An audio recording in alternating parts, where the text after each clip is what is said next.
नमो नारायण मित्रों, मैं पंडित विनय कुमार शर्मा। यहाँ देखा जाए तो रत्नों का श्रृंखला चल रही है और वह भी रत्नों की श्रृंखला में मैंने मुख्यतः मोती रत्न के बारे में जानकारी दे रहा हूँ और वह भी मैं कर्क राशि और मेष राशि और वृश्चिक राशि के बारे में जानकारी दे चुका हूँ लग्न के अनुसार। और यहाँ आज मीन लग्न के जातकों के लिए जानकारी है। तो मन को शांति प्रदान करने वाला रत्न है मोती, और किसको धारण करना चाहिए ये श्रृंखला रही। अब इस मोती का जो स्वामी है ये चंद्रमा का रत्न है, इसका रंग सफ़ेद होता है। यहाँ मोती चंद्रमा का रत्न है और चंद्रमा माता का कारक है, वे मन का अधिष्ठाता है। यह जल तत्व प्रधान होने के कारण रक्त के कारक रक्त पूरे शरीर में हृदय के द्वारा निर्मित होता है और हृदय को यह प्रभावित करता है। यदि चंद्रमा 10 डिग्री तक है तो 5 रत्ती का रत्न पहने, यदि 20 डिग्री का है तो 10 रत्ती का पहने। अन्यथा अपितु यह देखा गया है कि व्यक्ति के वजन का 10वां हिस्सा ही यदि पहना जाता है, जैसे 70 किलो का वजन है व्यक्ति का, तो 10 के वेट के अनुसार यह 7 रत्ती हो जाएगा।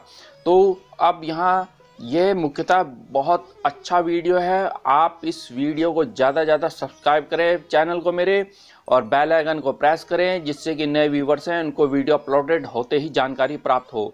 ये बहुत ही विस्तृत जानकारी, विस्तृत विश्लेषण है और आप इसको समझेंगे तो मीन लगन वालों के लिए कैसा रहेगा ये समझते हैं। मोती रत्न चंद्रमा के साथ जुड़ा हुआ है तथा चंद्रमा का संबंध हमारे ज्योतिष में चतुर्थ भाव या मन के साथ है, और मन का संबंध हमारी 5 इंद्रियों के साथ है, और 5 इंद्रियों का संबंध हमारे शरीर के साथ है। और हमारा शरीर यदि देखा जाए तो मन को संचालित करता है। तो ये देखिए, तो अब अगर हमारा चंद्रमा कमजोर है, नीच का है वृश्चिक राशि में, या चंद्रमा राहु, चंद्रमा केतु, चंद्रमा शनि, ग्रहण दोष, विष योग बना हुआ है, या उन पे दृष्टि हैं, तो ऐसे में हमारा मन भी कमजोर होगा। मन कमजोर होगा तो हमारा शरीर में काम करने वाली 5 इंद्रियां भी कमजोर होंगी। मन को मजबूती प्रदान करने के लिए चंद्रमा का रत्न मोती हमारे ऋषियों ने ये उपलब्ध कराया है। तो बहुत पहले हमारे राजा लोग जो है इन चंद्रमा के रत्न मोती को धारण करते थे, चाहे वह मुकुट में हो, चाहे वो गले में माला हो, चाहे वो हाथों में अंगूठी हो। तो यहाँ कैसे होना चाहिए, क्योंकि ये चांदी इसकी धातु है चंद्रमा की, तो चंद्रमा एक शीतल ग्रह है और वहीं देखा जाए तो चांदी भी एक शीतल धातु है। तो इसमें चांदी में ही पहनना चाहिए, और कभी भी आप इसको कनिष्का उंगली में ना धारण करें। कनिष्का उंगली पे यदि देखेंगे तो बुध का पर्वत है, बुध और चंद्रमा शत्रु हैं।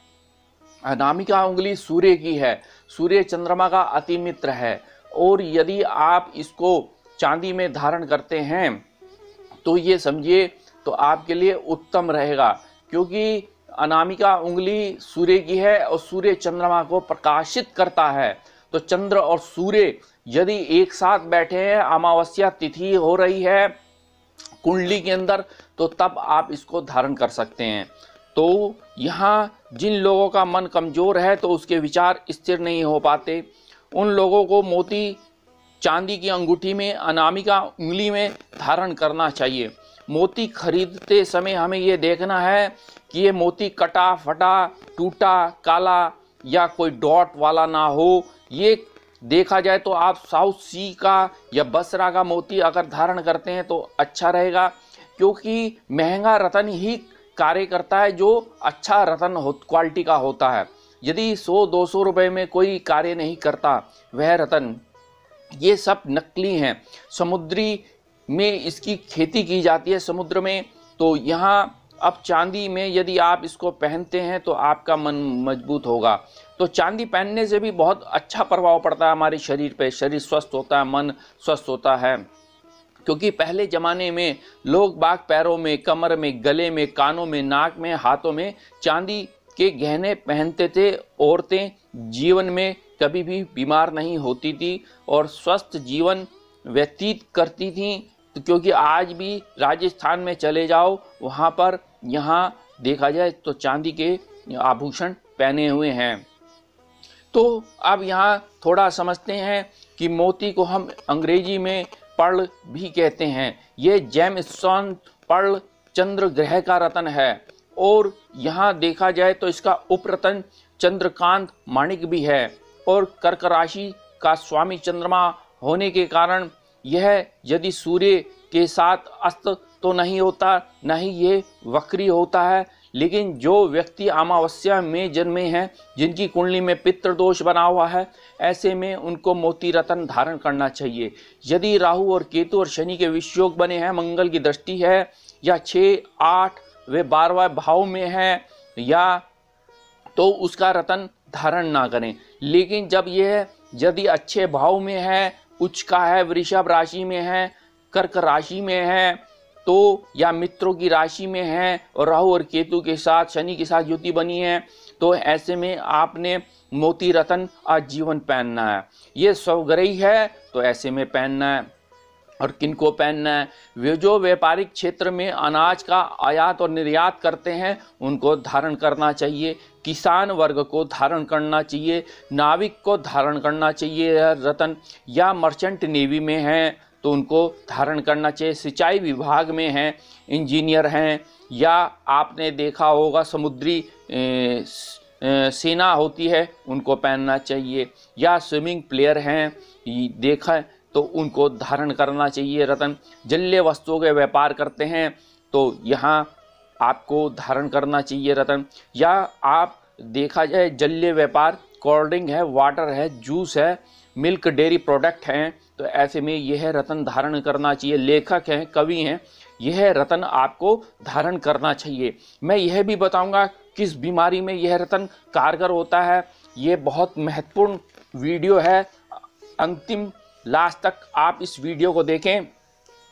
अब मैंने यहाँ कर्क लगन, कर्क राशि एवं वृश्चिक लगन और मेष लगन के बारे में जानकारी दी है, वहाँ वो वीडियो आप देख सकते हैं। मुख्यतः आपके परिवार में यदि कोई है तो उनके लिए आप ये वीडियो देखें और यह रत्न पहनाएं और इस वीडियो को ज़्यादा से ज़्यादा शेयर करें। अब मीन लगन वालों के लिए देखते हैं, क्योंकि यहाँ चंद्रमा योग कारक होते हैं, यहाँ आपके पंचमेश होते हैं चंद्रमा। तो यदि आपके लगन में चंद्रमा बैठे हैं तो जलीय राशि का स्वामी जलीय राशि में, तो यहाँ चंद्रमा आपके देखा जाए शिक्षा उत्तम करेगा, हायर एजुकेशन करेगा।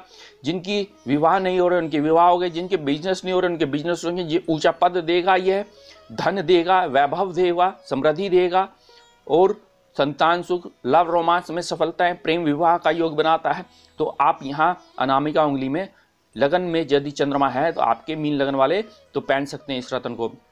यदि चंद्रमा आपके द्वितीय भाव में मेष राशि में बैठा है तो यहाँ द्वितीय भाव वाणी अच्छी होगी और साथ में परिवार के संबंध आपके अच्छे होंगे और विवाह का योग बनेगा, पार्टनरशिप अच्छी रहेगी, धन का इन्वेस्टमेंट और संग्रह बहुत अच्छा रहेगा। तो ऐसे में आप यह रत्न धारण कर सकते हैं। यह रत्न देखा जाए तो कब कैसे पहनना है यह भी जानकारी दी जाएगी। अब यहाँ तृतीय भाव में वृषभ राशि में उच्च का होकर बैठा है, चाहे वह राहु के साथ युति बना के बैठा हो, ऐसे में आजीवन आप यह रत्न धारण करेंगे तो आपके पराक्रम साहस की वृद्धि होगी, लेखन प्रतियोगिताओं, नौकरी अच्छी, भाग्योदय होगा ऐसे में। अब यदि चतुर्थ भाव में यदि चंद्रमा बैठा है तो महादशा में ही यह रत्न धारण करना है, नहीं तो अपितु आप सिर्फ इसके चंद्रमा के जाप ओम श्राम श्रीम श्रोम से चंद्रमा से नमः और सफ़ेद वस्तुओं का दान ज़्यादा करें। यदि आपके पंचम भाव में चंद्रमा स्वग्रही बैठा है तो बहुत अच्छा है आपके लिए, आपके यशस्वी संतान होगी, आपकी शिक्षा उत्तम होगी, हायर एजुकेशन होगी, आपका शरीर स्वस्थ रहेगा, लाभ होगा, प्रॉफिट होगा, मंथली सोर्स अच्छा रहेगा, लव रोमांस में सफलताएं रहती हुई दिख रही हैं। जिनकी संतति नहीं हुई तो ऐसी स्थिति में चाहे चंद्रमा शनि के साथ बैठा हो, चंद्रमा राहु के साथ बैठा, पंचम भाव में यदि है तो आप आजीवन ये मोती रत्न धारण करें। यदि आपके छठे भाव में यदि चंद्रमा बैठे हैं, सिंह राशि में बैठे हैं, तो यहाँ महादशा, प्रत्यंतर दशा, अंतरदशा में पहन सकते हैं यह रत्न। लेकिन हो सके तो इसमें जाप मंत्र दान आदि करें तो अच्छा रहेगा। शत्रु परास्त होंगे, शत्रु का दमन होगा, नौकरियों में परिवर्तन होगा, सरकारी क्षेत्रों से लाभ होगा। थोड़े व्यय और खर्चे जरूर रहेंगे, नज़ला, खांसी, लीवर आदि की प्रॉब्लम हो सकती है। ऐसे में अब सप्तम भाव में यदि चंद्रमा बैठा है तो यहाँ थोड़े विवाद हो सकते हैं, लेकिन यह है कि लव और रोमांस में सफलताएं और प्रेम विवाह का योग बनेगा, पार्टनरशिप बेहतरीन रहेगी। महादशा और अंतरदशा में इसका रत्न मोती धारण कीजिए, अपितु आप चंद्रमा के जाप कीजिए और चंद्रमा का दान कीजिए यहाँ पर। और यदि अष्टम भाव में चंद्रमा बैठा है तो यहाँ आप समुद्र में, नदी में, तालाब में डूबने का आसार हो जाएंगे। ऐसे में या कोई नज़ला है, खांसी है, जुकाम है, इस तरह की समस्या रहेंगी तो यहाँ यह संतान से बाधा आएगी, संतान दिक्कत आएंगी। तो यहाँ महादशा अंतरदशा में आप यह रत्न पहन सकते हैं, लेकिन इसके जाप ज़्यादा से ज़्यादा करें तो उत्तम रहेगा।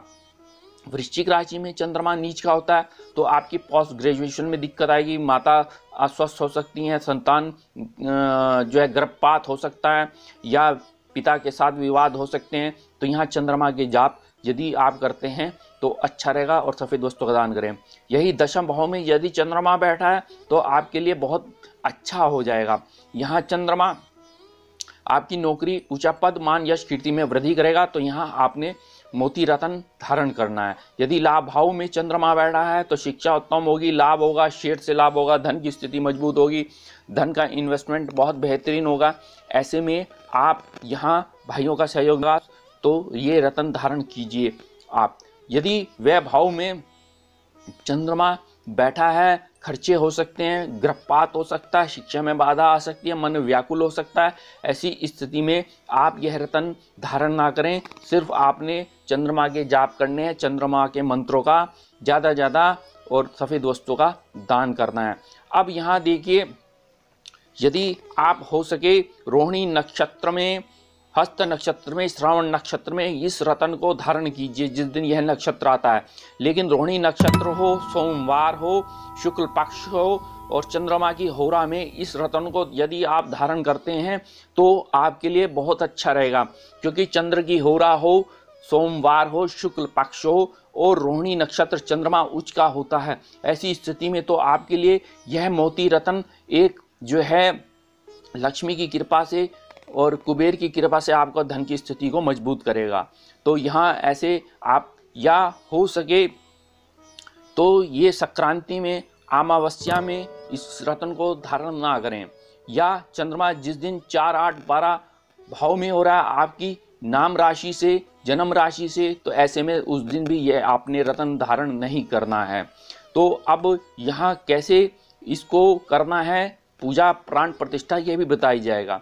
यहाँ यदि आपको रोग हैं IBS की, इरिटेट बाउल सिंड्रोम, उदर रोग है, अल्सरेटिव कोलाइटिस है, अजीर्ण है, तो ऐसे व्यक्ति को यह रत्न धारण करना चाहिए। क्योंकि IBS उसको कहते हैं जो मन डिप्रेशन होते ही पेट लूज हो जाए, लूज मोशन लगे रहें, आँव आए, पेचिश आए और उस व्यक्ति के यदि दस्त लगे रहें, तो ऐसी स्थिति में अल्सरेटिव कोलाइटिस होने के कारण, क्योंकि आपने देखा होगा पहले हमारे आयुर्वेद में मोती का आज भी बहुत प्रयोग किया जाता है। मोती भस्म तैयार की जाती है, मोती भस्म से मुक्ता पिष्टि तैयार की जाती है, मोती पिष्टि तैयार की जाती है। इससे मन शांत होता है, ज्वर जैसी बीमारी दूर होती हैं, अजीर्ण, अल्सरेटिव कोलाइटिस, IBS, एसिडिटी जैसे रोग समाप्त होते हैं। तो आप यदि आपको खांसी है, श्वास रोग है, ज्वर है, तो उसको समाप्त करेगा। बल बुद्धि वर्धक है, ये नेत्र रोगों को दूर करता है, TB, क्षय रोग, लंग्स के रोग यदि हैं उनको समाप्त करता है। हृदय रोग है या रक्त के रोग हैं या रक्तचाप है या किसी भी प्रकार का अवसाद है, तनाव है, अनिद्रा है, मिर्गी है, बेहोशी है, सिर दर्द, वह चक्कर आना, इन रोगों में जो है बहुत ही मोती कारगर पाया गया है। तो इसलिए अब इस मोती के लिए कैसे किया जाए, सोमवार शुक्ल पक्ष का दिन, रोहिणी नक्षत्र, हस्त नक्षत्र, श्रवण नक्षत्र में इस मोती का धारण कीजिए। सर्वप्रथम चांदी की जब अंगूठी बनाने जाएं तो पुष्य नक्षत्र में बनाने जाएं, और वहां जब ये आ जाए तो यहाँ रोहिणी नक्षत्र में, श्रवण नक्षत्र में, हस्त नक्षत्र में इसका पूजन कीजिए। आपने पंचगव्य से करना है, गाय के गोबर से गाय के गौमूत्र से, गाय के दूध से, गाय के दही से, गाय के घी से अभिषेक कीजिए। फिर यहाँ अभिषेक करने में गंगा जल से धोगे, धूप और दीप दिखाएं। दीपक भी वह गाय के देसी घी का होना चाहिए और उसमें ओम श्राम श्रीम श्रोम सह चंद्रमसे नमः के 11,000 जाप करके ही आप उसको जो है प्रभु के महादेव के चरणों से लगाकर आप उसको अनामिका उंगली में पूरा मुख और उत्तर मुख करके या ईशान की ओर मुख करके आप इस रत्न को धारण करें तो अच्छा रहेगा। मेरे चैनल को लाइक करें, सब्सक्राइब करें ज़्यादा से ज़्यादा। मैं अब अन्य वीडियो दूंगा किसमें, माणिक रत्न के। तो क्या